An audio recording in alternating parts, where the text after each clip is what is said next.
Alright, in our first segment of quick coupling operation with a walk-behind tractor, we covered taking implements on and off that the handlebars will essentially clear. So you can mount all implements in the first video with the tractor handlebars in the rear PTO mode.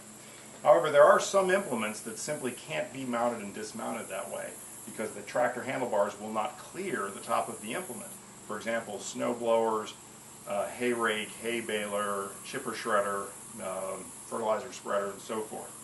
So if the handlebars won't swing around to this side because they can't clear the implement, then you've got to have some way of getting the tractor on and off the implements that makes the work a little less hard. Because the fact is, we've got a 250-pound, 300-pound tractor and 100 to 800-pound implement depending on what it is.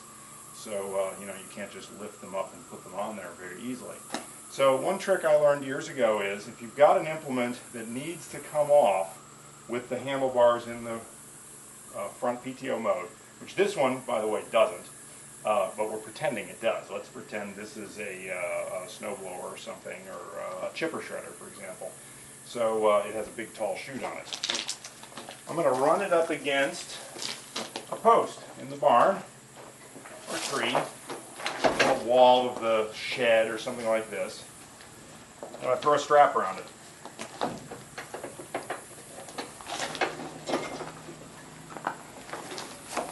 I mean, you can have a piece of wire, some baling twine, whatever.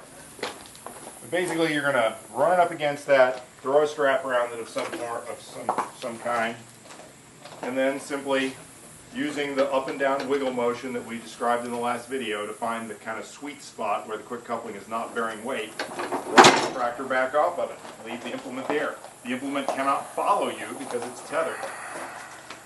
Now I'll come over here to the next implement I'm going to hook up. Here's a snow blower. Bring it on there, wiggle it up and down, get it all the way socked up, drop the pin. Pin did not go all the way down. The hole is not aligned properly.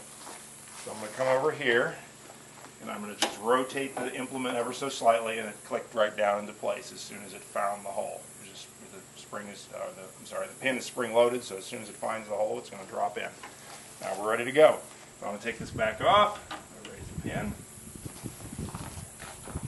This snowblower doesn't have wheels on it, so it's not going to try to follow the tractor when I back off of it. Down wiggle to find the sweet spot. There it comes. A little patience, a little understanding of physics, and the implements change in seconds.